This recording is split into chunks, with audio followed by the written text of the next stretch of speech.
Okay. Hello, everybody. Welcome to this week's edition of our webinar series. Today, we're going to be talking about the science of reading systems to support literacy, instruction, changes that are happening within your district. We are really excited to be talking about this topic because it is top of mind for a lot of people. So this is our webinar series we've done for the past few weeks. We're going to do some more moving forward this spring to talk about topics of conversation that have been especially on the minds of people throughout the country. We work with a lot of different school districts, and we listen to a lot of different teachers and administrators and other sort of leaders and whatnot. And these are the topics that seem to come up quite a bit. And at the top of that list right now, there's not a heavier buzzword than science of reading all across the country. So we wanted to make sure that we talked about not only the science of reading, but how to implement it and how to get that change happening in your district. So that's where we are coming from for our conversation today. But let's officially get started. Continually say hello in the chat. Um, like I said, a lot of you are familiar names in the chat right now. And I know that some of you who are watching on YouTube after the fact, you are familiar with education elements, but there are some people who are coming to us for the first time. So as always, we want to introduce ourselves. We are Education Elements. We are a K through 12 consultancy group. We work in 48 out of the 50 states, I believe, including a few countries now, even though I don't know about you, Shell. I have not been asked to do one of those projects yet. I'm hoping one day they ask me. But we work on a number of different projects, which we're going to talk about throughout today in terms of implementation. But we help districts really think through the direction that they want to take their schools in, whether it be through personalized learning, strategic planning, reviewing their programming, and all sorts of data collection to inform their decisions as they move forward. We honestly believe that schools grow when people grow. So no matter what the topic of conversation is that we have throughout the rest of this spring, we take a people-centered approach to that conversation. So as we're talking about science of reading and other literacy implementations today, we are really thinking about, all right, what is the impact that it has on students? What is the impact that it has on the implementer? And what kind of impact does it have on the schools? Because we do believe that schools grow when people grow. We have close to 50 partners and consultants that work on all of those different projects. You get to interact with two of them today. I am one of them. Shell is the other, and we would love to introduce ourselves. So let me throw it to Shell for a second to introduce herself and get things started. Thanks, Nick. Hey, everyone. My name is Shell Minahan. I am coming to you all from Milwaukee, Wisconsin. So shout out to those of you in the Midwest in the chat. It is a nice balmy 33 degrees, but the sun is out, so I'm not complaining. Like Nick said, we support schools and districts across the country. Yes, still in the United States, just like you, Nick. But excited to be able to talk a lot about implementation of initiatives that are top of mind for districts right now. That is what we spend the bulk of our time doing, whether it is initiatives, implementation of strategic planning, personalized learning within the classroom, or a lot more recently, implementation of literacy initiatives that are aligned to science of reading. So that's what we're going to talk a lot about today. I'm really excited to be able to share a lot of our learning from other districts with you all today. I hope that it will be timely and helpful as you leave our webinar or as you watch it later. Really passionate about building the capacity of leaders and people with boots on the ground to be able to be drivers of this work. And just a fun note about me, I love to spend time outside as much as possible, even if it is freezing Wisconsin weather. So glad to be here today. Hope you are too, and excited to get going. Fun fact, Shell, my mom is from Wisconsin, so I've got a little Wisconsin in my DNA. But Love my that. name is Nick Esposito. I work here at Education Elements as well. Got to get to work on all sorts of initiatives, including personalized learning, some strategic planning work, and a lot of other, kind of random initiatives that just need implementation. So it's how can we ask the right questions to help people feel confident that they are moving in one common direction with everybody on their team? A few fun facts about me. I play ice hockey. Wisconsin, maybe that's part of the Wisconsin part of my DNA. And then I also write children's books. So that's if I'm not doing education work, I am drawing and writing books. Um, anyway, so that's about us. We are really excited to get things started here today. We got a lot of Packers love in the chat for sure. But now that we've learned a little bit more about Shell and I, we want to introduce all of you. So in the chat, we've already have a very active group. So that really gives us the energy and the momentum that we need through these webinars. Really enhances the experience. But we want to know more about you. So in the chat, could you do two things? One is, could you let us know your role and your district? And then also consider the second question, which is if you wanted to sabotage a project that's happening in your school or district from the inside, what would you do to sabotage it? Let's put on a fun thinking caps for a second and then throw your answers in the chat and we will see where everyone is from. We'll give bonus points to the first person who gets to start the waterfall in the chat.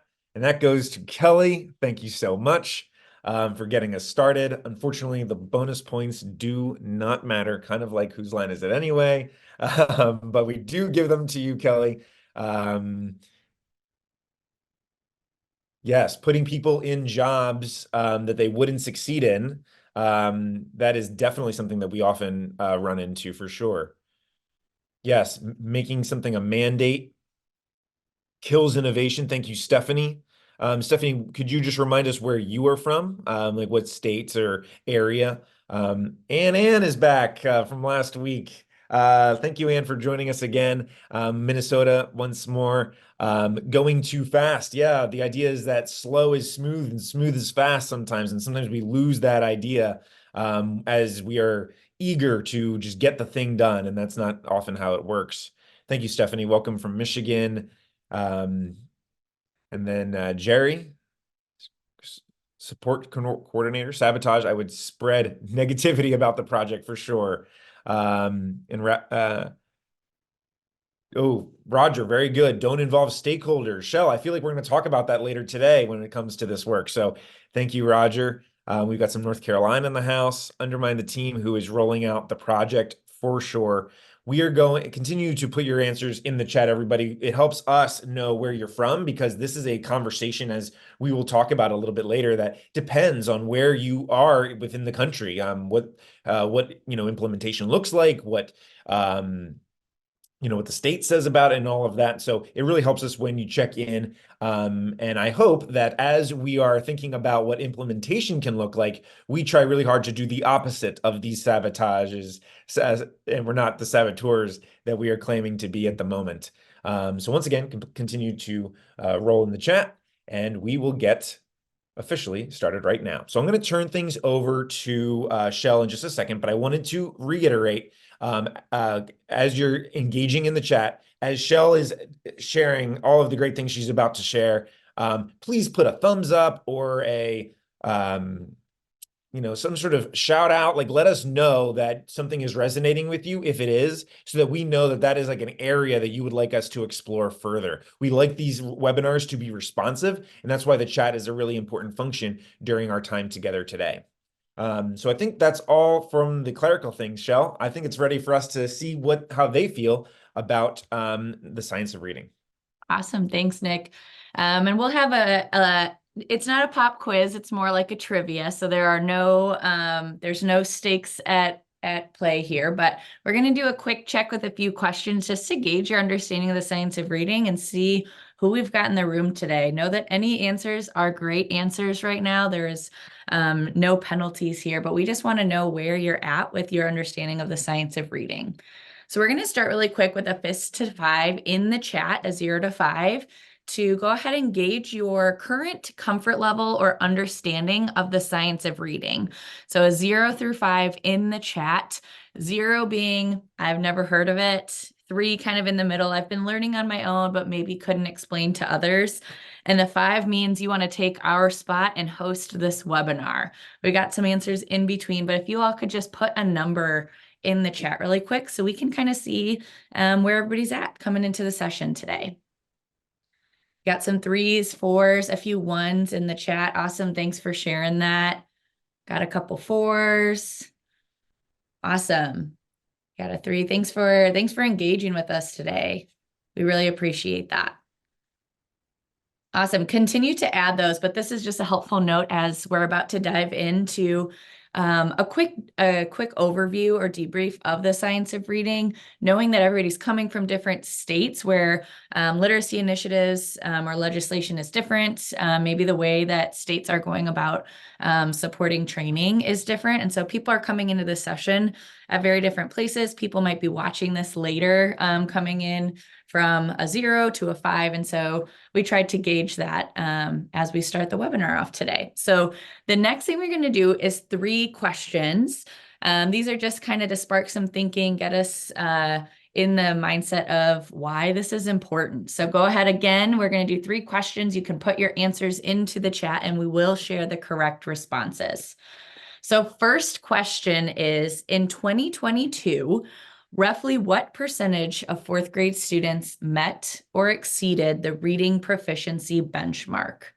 A, 60%, B, 70%, C, 20%, or D, 30%?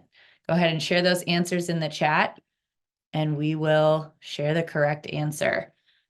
I see 4 answers, 5 correct answers in the chat so far. So maybe we've seen this study. We are on board with why this work is important. In 2022, only 30% of our 4th grade students were meeting or exceeding that reading proficiency benchmark. So really important to note that. And moving to the second question, we'll really reiterate why this is especially important.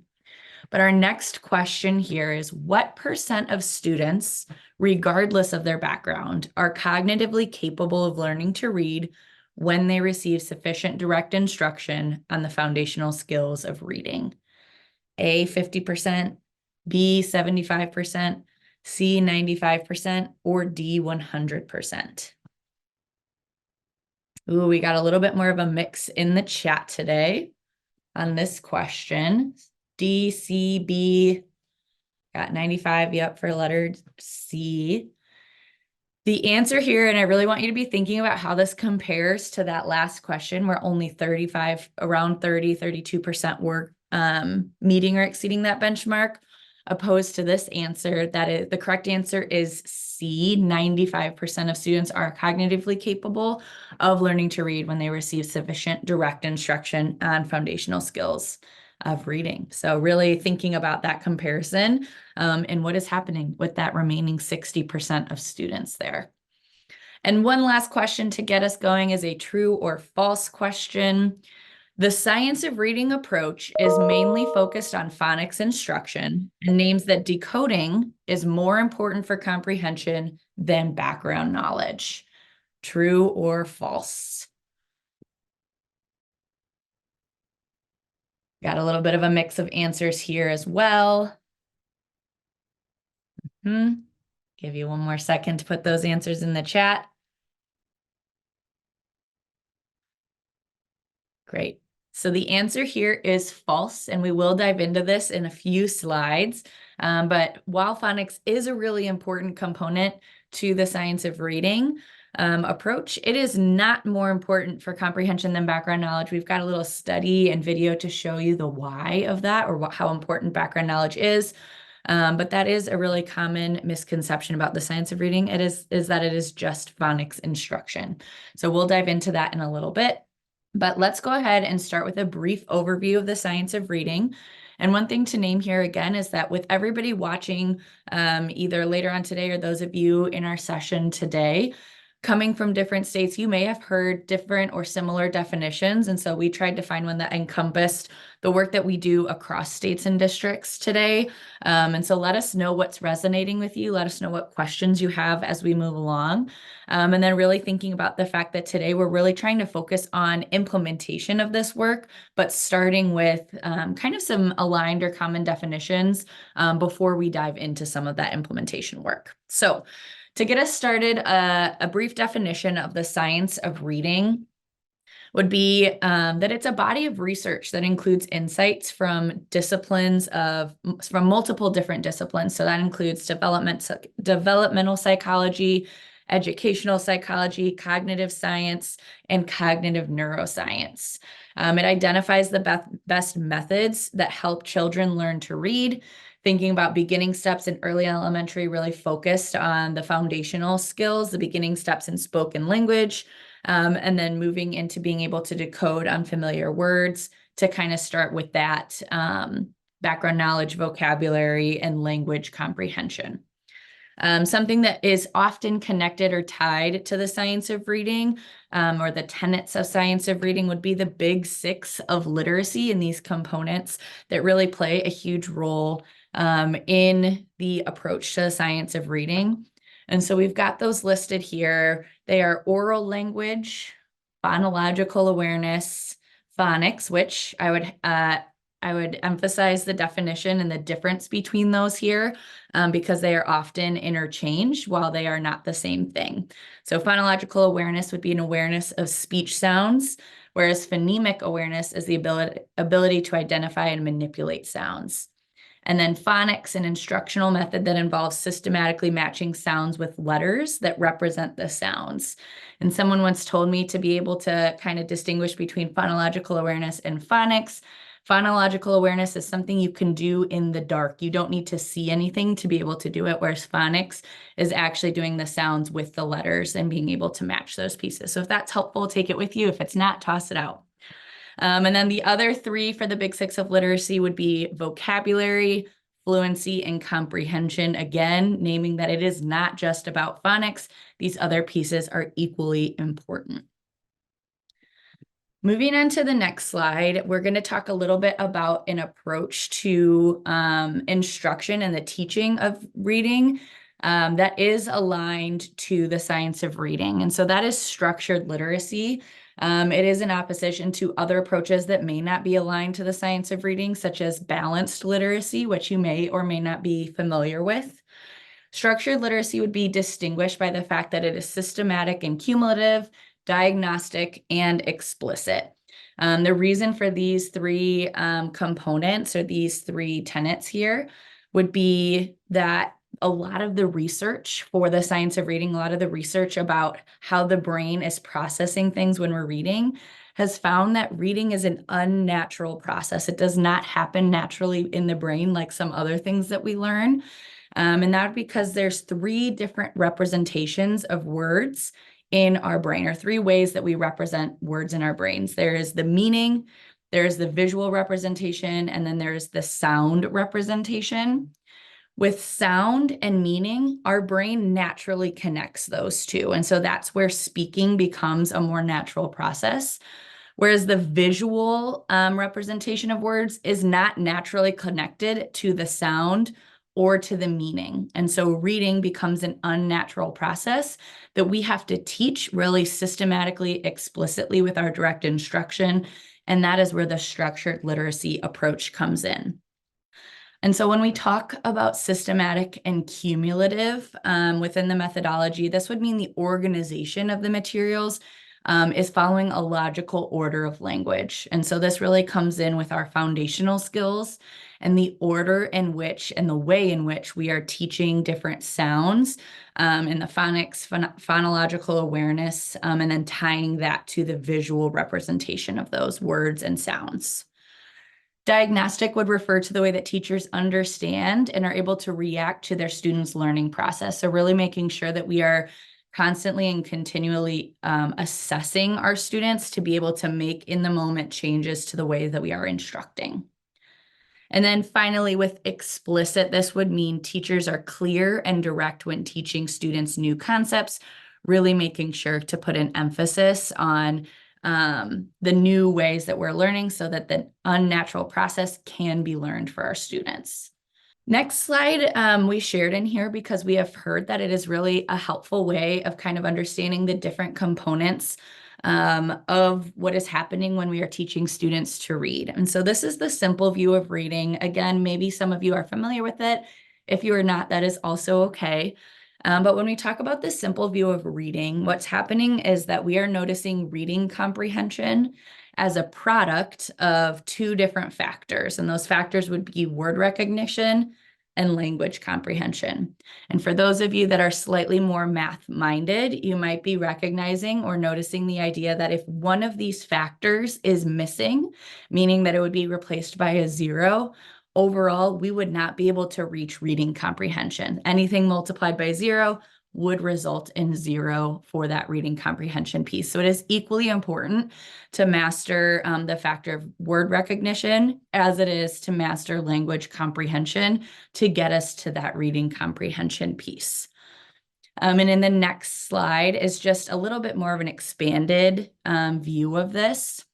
And so kind of naming some of the components that might fall under word recognition and language comprehension. If you were to Google the simple view of reading, you might see some other language here, but we thought that this was probably the most well-encompassed definition here. But under word recognition would be things like phonological awareness, thinking about syllables, phonemes, graphemes, etc. And then decoding would be alphabetic principle, letter sound correspondence. That's where those graphemes come in. And then sight recognition.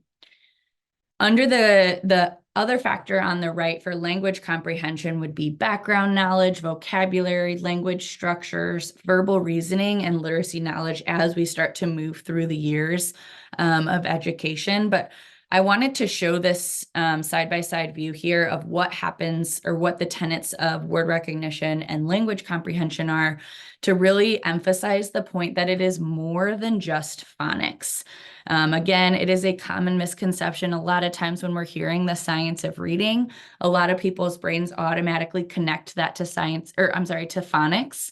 And when they think of that, they say, okay, I just have to make sure that I'm explicitly teaching phonics within the classroom, or I need to change my curriculum to ensure that it has explicit and direct instruction of phonics. Okay, so we're going to go to the measure of comprehension here. And this is a study called the baseball study.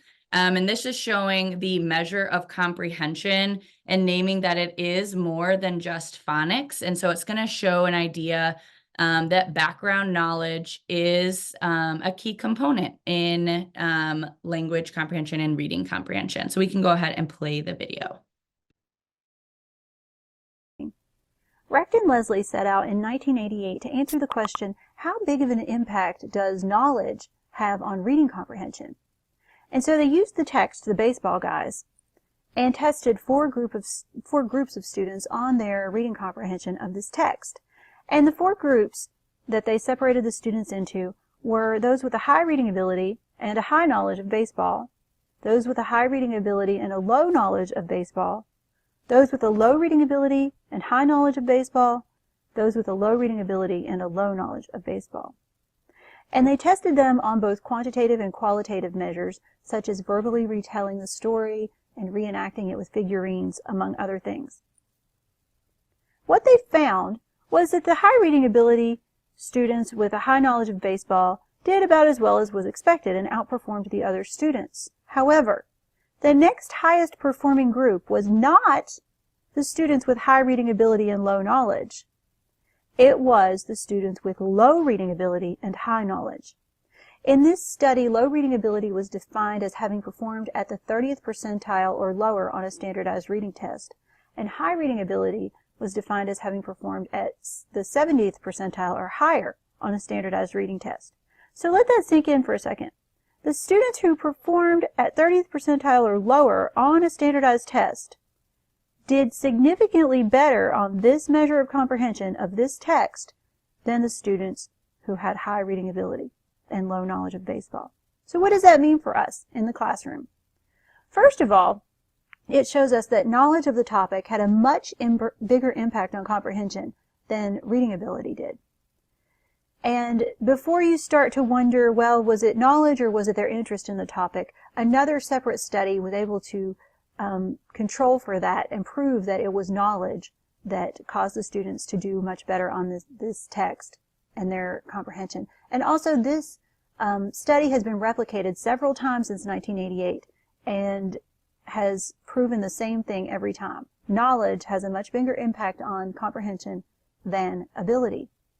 So that tells us that with sufficient prior knowledge, low ability students can perform similarly to high ability students, which means that in our classroom, we have the power to help our students who are struggling readers by helping them build their background knowledge on a variety. Sorry for that last cutoff there, but the idea here is really just emphasizing that even though students had a lower reading ability coming into this study, because they had a background knowledge of baseball, they were able to perform better on these measures of comprehension than students who had a higher reading ability and a low background knowledge.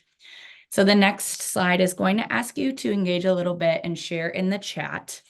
How does this learning either resonate with or challenge your current belief about reading ability? So go ahead, take a second, share that out in the chat. Kelly's saying it's aligning, it's making a lot of sense. That's resonating with her. And Michelle, while we wait for people to put their answers in the chat, I feel like it speaks to me as a student, like for when I was a kid. Like if only I wish I had gone through with more topics that might have resonated with me. Feel like reading wouldn't have been as difficult or painful as I was growing up and getting my while I had my training wheels on. Yep. Yeah, thanks for sharing that, Nick. And we've got some people sharing that it confirms the complexity of reading, taking courses on the importance of academic language, and this study aligns with that. Jocelyn naming that she saw this when she was in the classroom. It's aligning with some of those discoveries. And then the knowledge of topic is important in engaging students in the reading process. I think too, if we think about ourselves, even as adults, and when we're reading, and we think about the question, when do you start to struggle with reading, even if you are an avid reader? Oftentimes the answer to that would be when you're reading about something that you don't know a lot about, and it might start to become a little bit of a slower process because we're unfamiliar with the background or the vocabulary in the text, and it might start to slow us down or become frustrating. It's the same thing for students as they are learning to read. So as we continue, we're going to talk, we've got a couple slides here just to really emphasize now that we have a little bit of the what of the science of reading, now we just want to talk a little bit about the why. Why does this matter? And so we've got two different resources here that we would highly encourage you to dig into if you are not familiar with them. So we've got On the Same Page is a bellwether resource, and then the Opportunity Myth as well. And I've just pulled a few components from each of these to really emphasize the importance of science of reading and building reading literacy and why that's important for our students. And so from the On the Same Page article or resource here, it's naming that building blocks of reading start in early childhood. And even with that, only 32% of US fourth graders achieved reading proficiency in 2022. And so this is that trivia question we had earlier at the beginning of the session, naming that only 32% of them are achieving reading proficiency. And this next bullet point is going to name why that's a little bit of a scary statistic. And so students who are not reading proficiently by mid-elementary school have a 4 times greater risk of dropping out of high school. And then to really emphasize the importance here in the matter of equity within this work is that this risk is 6 times higher for low-income students and 8 times the risk of low-income Black and Latinx students. So our students from low-income backgrounds and our students of color are adversely having this effect at a greater or having that greater risk. And so it really is a matter of equity, and literacy education in the classroom is a really important piece to making sure that we are providing equitable education within the classroom. When we look at the opportunity myth, and we'll share a little bit more about this on our final slide coming up next, but what we noticed from this research is that only 4 out of 10 classrooms with a majority of students of color never received, 4 out of 10 classrooms with a majority students of color never received a grade level assignment. So when we're thinking about science of reading and really pushing our students. Again, it's not just that phonics piece, but it's being able to support students with engaging with complex text. And in order to do that, that would be grade level complex text regardless of students' reading ability. They should be able to have constant access and opportunity to be engaging with complex grade level text. But students actually are spending most of their time without access to grade appropriate assignments, strong instruction, deep engagement, or teachers who hold high expectations. So that's what we're seeing right now. And the next slide is going to name here, how do we change this? So if we want to provide a more equitable educational experience, what might that look like? So we've named a few things specifically from these resources. And again, I would highly encourage you to dig into these a little bit more if you haven't yet. But in order to provide that more equitable educational experience, we want to make sure that all students are building foundational skills in early childhood. We want to make sure that from the beginning of their time in schools and all the way throughout their educational experience, they have access constantly to grade appropriate assignments, strong instruction, deep engagement from teachers who hold high expectations of all of their students. And then we would hope that by fourth grade, all students have achieved reading proficiency that would lay the foundation for a more equitable future for them. So this is really tying in the why and why we're talking about this today. And what we're going to get into next is how, and we're really going to dive into the implementation and what this could look like for your district or your school. So I'll pass it over to Nick for that. Awesome. And Michelle, while we get ready for the transition, there are a few questions, comments that I didn't know if you wanted to respond to in the chat that just came in as you were finishing up there before we move on to the implementation portion of our time together. Sure. So Stephanie, I see your answer or your question, your first one in the chat is what's determining low reading ability? We could go back to the video and I would encourage you to do so, but this would name specifically a couple of key factors for that study specifically that contributed to or that defined students as having low reading ability or high reading ability. Always ready to support such complex skills in pre-K. So I think a big piece here is when we're thinking about some of the pieces of science of reading and what might contribute to equitable experiences and grade appropriate assignments is in pre-K, what are they ready for? And another thing that we're thinking about in terms of engaging in complex text or reading comprehension, that the start of reading comprehension is actually going to start with listening comprehension. And so that comes a lot from read alouds in the early grades, especially pre-K, before they are ready to start actually engaging with that visual connection to words and to meaning and those representations of words. But we're really going to start with listening comprehension. And so when we're doing read alouds with students, and this again, this is tier 1 instruction time. So that's our big focus here. It's going to look different for tier 2 and tier 3 or students choosing independent reading books. But when we're talking about tier 1 instruction, and we're thinking about read alouds for our students in the early years before they are able to fully read on their own, we want to make sure that we are giving complex grade level text even at those years, because the listening comprehension is going to slowly start to turn into reading comprehension on their own. And just a note, just something that I want to emphasize, that listening comprehension should never go away. So we can do read alouds even past the age of the time where students are learning to read on their own.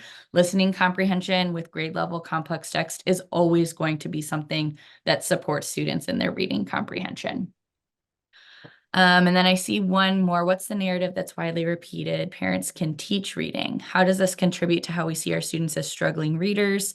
How many parents can actually teach their kids to read? I don't have a full answer to this question, but one thing that I would name, and Nick, feel free if you have anything else to add here. One thing that I would name is that we have control of only a few things in the classroom. We can't control what's happening outside of the classroom. I think what can be really cool is building partnerships with parents within the school and different stakeholders or caregivers to our students to be able to share different strategies that they can use at home. But the reality is that students are going to come into our classroom with different backgrounds and different exposure levels to things. And so what I think was really cool at the end of that video that we watched is that we have the power as educators to support building that background knowledge regardless of background that our students are coming in with and regardless of the exposure that they may or may not have had before coming into their classroom. And so I think that parents can do what they can do. They're going to try their best for their students or for their kids.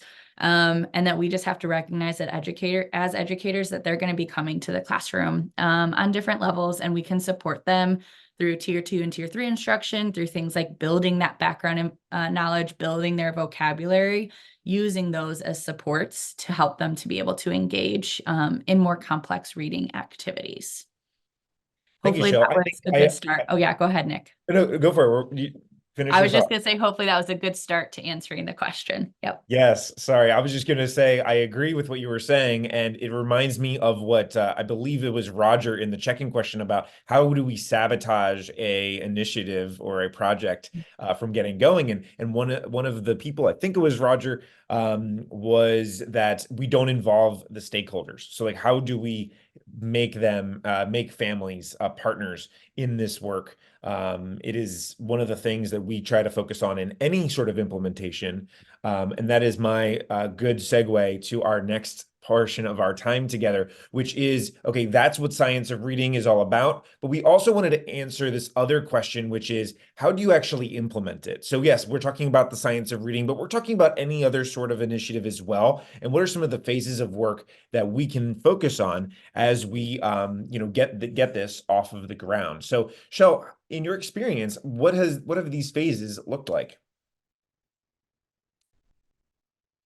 Thanks, Nick. Sorry, I was responding to Stephanie in the chat. I just wanted to say, she's saying thank you for answering. We're going to say thank you for asking questions. Keep them coming because it really helps us to make sure we're targeting this to the needs or the questions in the group. So keep the questions coming. But in terms of phases of implementation, what we've seen work really well with districts and even at the state education agency level is the following phases below. And so some components that really matter when we're trying to implement science of reading or literacy initiatives at our school is starting with the idea of collaborative learning and building a foundation of science of reading. Very similar to what we did today. We kind of started with that. Obviously, science of reading is so much more than what we talked about today. But starting with foundations and collaborative learning on the science of reading to make sure that we are aligned on language and understanding of what we are trying to implement, and taking that common understanding and that knowledge to develop a shared instructional vision. A lot of times this could involve creating instructional framework. We've done that a lot with different districts across the country in different states, and building an instructional framework that is aligned to the science of reading. That way, different literacy initiatives that we already have, we want to make sure that they are rooted in the science of reading, and we can kind of align any new initiatives that we might be thinking about to see if they align with that framework or that shared vision that is rooted in these beliefs and this research. So starting there with developing that shared vision and how it's going to make, how we can make that our own for each district. The next component here would be understanding the current state and starting to build out a roadmap from start to finish. And so this would start oftentimes with data collection. This could be things like learning walks, seeing what curriculum looks like in the classroom, seeing different teaching strategies, potentially observations of PLCs and how teachers are able to use that collaborative time with their peers and their colleagues to look at different data for students, analyze that. We named that diagnostic pieces were really important for structured literacy and making sure that we are continually assessing our students. And so using all of that data to then be able to help us conduct a gap analysis. And a gap analysis is really just saying, here is where we are at right now. Here's our current state based on all of this data we've collected. And then here's this instructional vision and where we're hoping to go. the gap analysis is saying what's missing, what are the gaps to get us there. And you would start to identify some high priority areas that would move us from one to the next. So from our current state to our desired future state. And then it would end out with aligning on next steps. And this is something that is probably not actually going to end. So I shouldn't have said end with, but it's going to move into aligning on next steps, putting it all together and begin planning for implementation. So this might be an action plan for any of those high priority areas. Those high priority areas are going to be different for different districts. And so that's similar to an implementation of any initiative within a district. Support and high priority areas are going to look different based on needs, based on student population, based on resources available to you. And so naming that, while one district might say our best move in our high priority areas to have high quality instructional materials aligned to the science of reading, another district might want to start with training all of their teachers on the science of reading. They might want to work on small changes to their current curriculum to start that alignment process. And other districts might want to start piloting things. So knowing that your gap analysis is going to identify different high priority areas that are specific to your district, and that support can be tailored either way. But these would be the pieces that we've seen work really well for districts that we've supported in this work. Thank you, Shell. And one of the things that I think it's important is that we don't, and I'll even go back to that slide for just a moment. These are some of the things that as you were speaking, Shell, I was thinking, you know what? These are like, duh, of course we want to have a shared vision. Of course we want to do a data collection in which we see what's really happening in our schools. Of course we should do a gap analysis and all of that. But I find that in my travels working with districts, and in my own projects, for personal reasons, I don't do these things because sometimes we skip over them and we make some assumptions that we shouldn't take. And by doing these steps that you laid out, I feel like we can really set ourselves up for success for implementation with fidelity. So that's why, at Education Elements, one of the things that we work with districts a lot with is what we call here the art of implementing well. And this was a framework that we showcased last week as well when we were talking about initiative overload. And we're thinking about what are some of the components, whether it be from strategy or systems, that we can take or we can use to make sure that we aren't taking anything for granted, we aren't making unnecessary assumptions, and that we can move forward with a common purpose and with confidence that we can get the job done. So last week we highlighted a few different components of the art of implementing well. And in each of these initiatives, in each of these webinars that we're going to have, we could spend 8 hours going through each one of these and why each of them are important for your initiative. But for the sake of time, we wanted to highlight a few that are especially important for this particular one. Last week, we talked about vision alignment, resource prioritization. We also talked about developing a strong communication plan, clear messaging for an initiative. And all of those are valuable for everything that Shell was just talking about. But for today, we're going to focus on a few different ones so we can have a different conversation. One, implementation roadmap. Shell spoke at that at length. Doing that gap analysis, understanding what are the materials and resources that we have in our inventory already that are going to position us for success. And then finally, and I think this is the one that Shell is going to be the most excited about talking about, and I saved that for last because she's going to spend her first time talking about it, is collaborative learning. How do we make sure that we have that common language, that we're all on the same page, and we don't assume that we all are on the same page? Because as you know, everybody here in the chat, everybody that we interact with when it comes to the science of reading, you could know or learn about this from a bunch of different perspectives. And we want to make sure that when you are moving forward with your school or your district, you're doing so as one cohesive unit. Mm-hmm. So with that said, we wanted to highlight a few questions that we could start asking ourselves as we are getting this process off of the ground, whether it be for the science of reading or some other literacy-based initiative.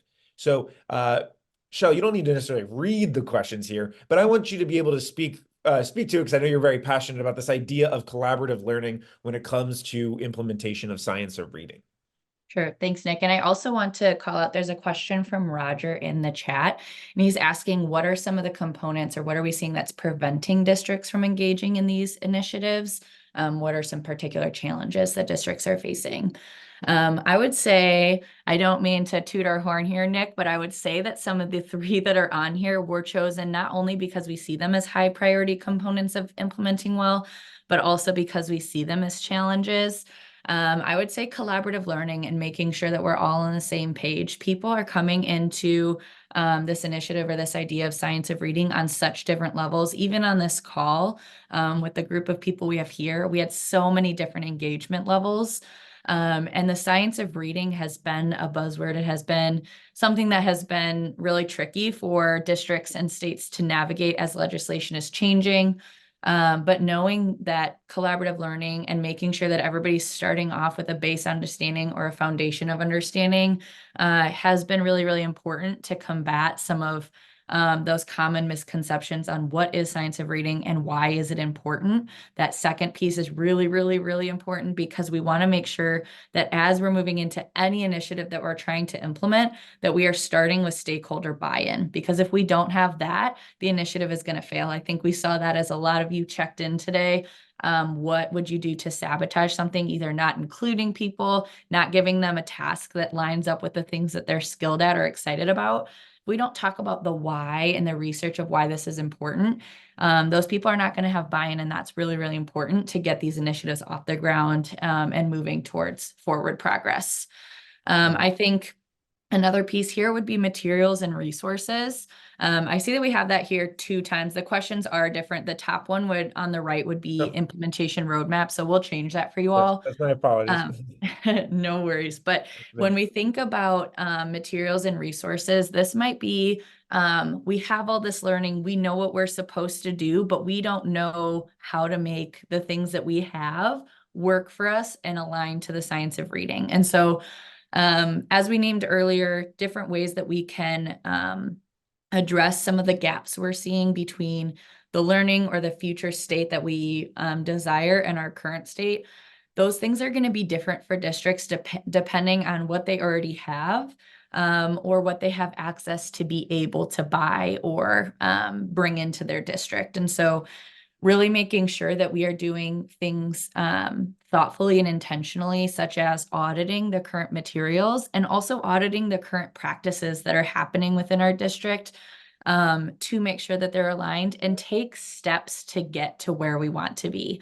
And so I think a lot of districts are maybe struggling with the idea of we have to throw out everything and bring in something entirely new. There are pieces from old practice that are going to work and continue to work well for us.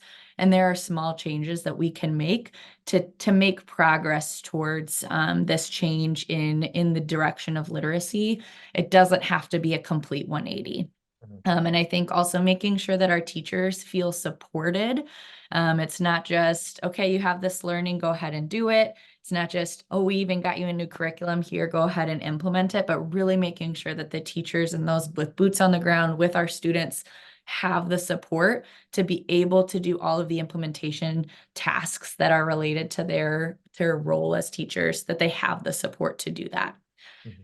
That's a brief answer. I hope that the 3 components that we've taken from Art of Implementing Well and some of these questions can help you to think about how to address those challenges. But I do think that with these 3 components, they are really high levers to pull for implementation of science of reading. And so just to briefly touch on these a little bit more, collaborative learning is really making sure that any aspects of the initiative that are going to require a common understanding, that we are spending time really making sure that people have what they need to have successful implementation.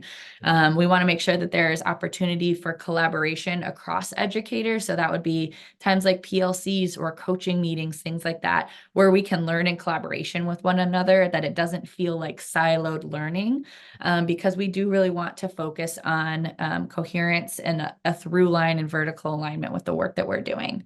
Yeah, Cheryl, sorry to Yeah, go interrupt. ahead. First of all, we did not plant Roger's question as a We segue didn't. to this topic. Roger does not work for us. But thank you, Roger, for the good question to segue us into this conversation.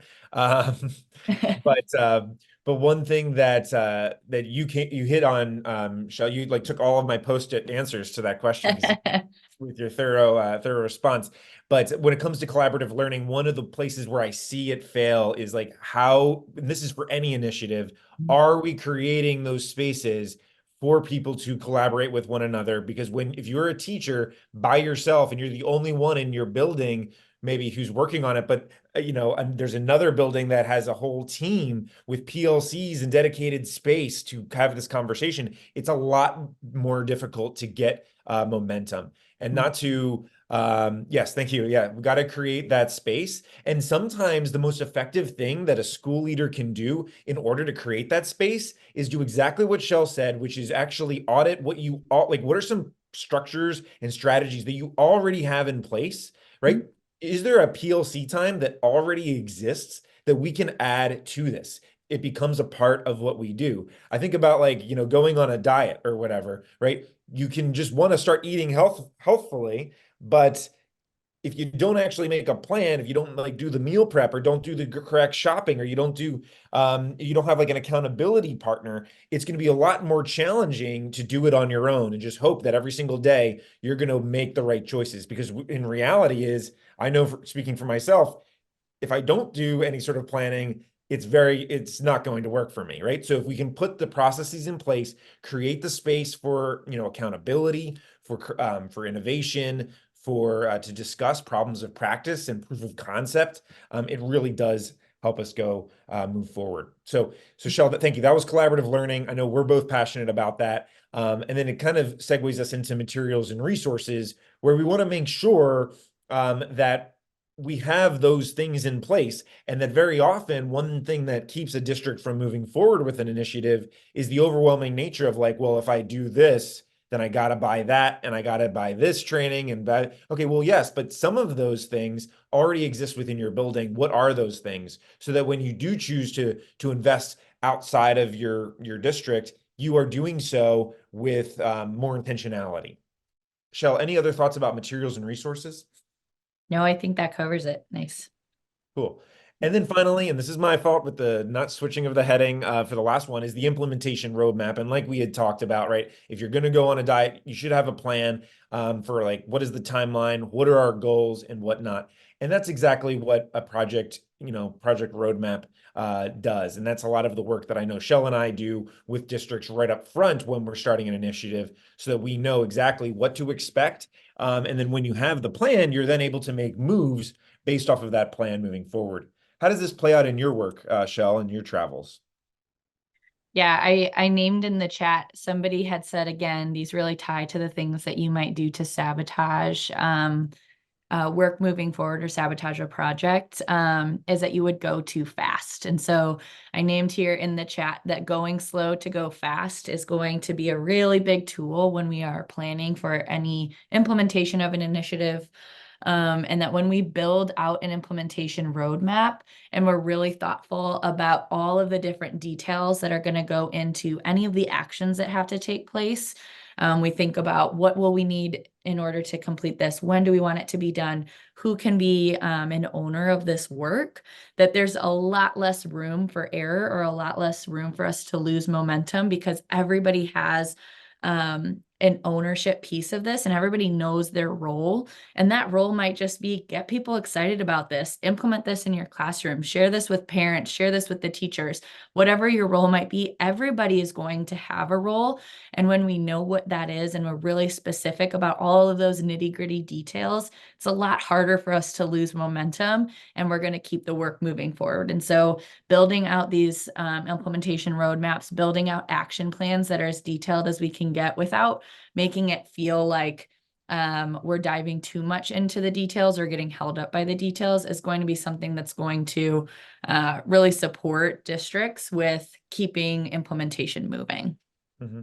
Awesome. Thank you, Shell. And I know we're coming right up on time. You guys have had such great questions and thoughts. And so we want to make sure that we keep this momentum going. Everything that Shell and I have talked about, these are the types of things that we work on districts with, whether it be through instruction, strategy, leadership, and then we use surveys to tell the story about all of the things that Shell has been talking about today. So if you are interested in starting a conversation with us in any way whatsoever, please feel free to do so. But I really wanted to make sure we got to this next slide, which is all of these different topics flow together. And thank you for dropping that in the chat.